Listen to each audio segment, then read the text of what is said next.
Quais são os principais fatores de risco para desenvolver tumor neuroendócrino? Bom, e quais são os principais fatores de risco para uma pessoa desenvolver tumor neuroendócrino? Então, eu vou falar aqui 3 pontos. O primeiro é que, na grande maioria dos casos, a gente não sabe. A gente ainda não sabe por que uma pessoa desenvolve um tumor neuroendócrino.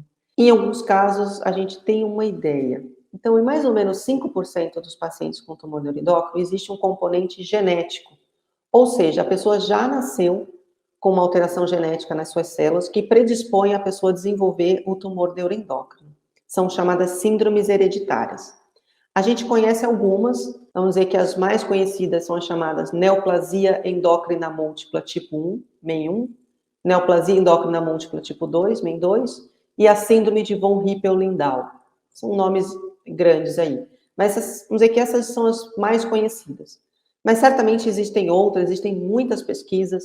A gente, na Secamaro, recentemente fez uma pesquisa que a gente mostrou que 17, 18% dos pacientes tinham alguma alteração genética com tumor neuroendócrino, mas são coisas que a gente está descobrindo ainda. Então, tem um componente genético, mas não é na maioria dos casos. E existe um componente hereditário, que é muito parecido com o genético, mas muitas vezes é hereditário, mas a gente não encontra qual que é a alteração genética. Então, tem pesquisas que mostram que quem tem tumor neuroendócrino, o irmão, por exemplo, tem chance até 10 vezes maior ou mais de desenvolver um tumor neuroendócrino. Então, se um pai tem um tumor neuroendócrino, o filho também tem uma chance maior de desenvolver um tumor neuroendócrino.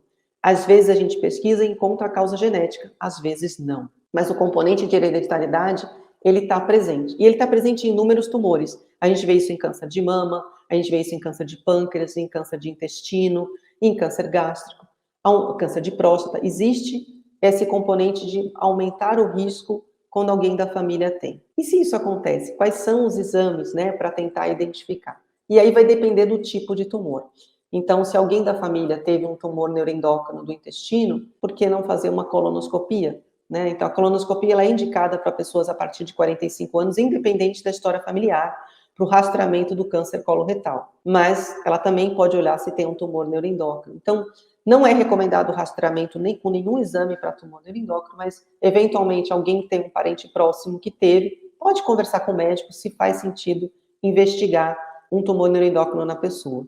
Mas na grande maioria das vezes a gente não sabe a causa. O que a gente sabe que evita, de maneira geral, né, evita vários, não dá para dizer que evita 100%, mas reduz o risco de vários tipos de câncer, é atividade física, e atividade física pela atividade em si, porque a pessoa acaba tendo menos obesidade, né? A obesidade é um fator de risco para vários tipos de câncer, câncer de útero, câncer de pâncreas, câncer de intestino, por exemplo. Então, atividade física é bom e dieta balanceada. Dieta balanceada é comer comida, né? Menos porcaria, a gente brinca, né? Então, arroz, feijão, peixe, fruta, verduras, enfim, variado.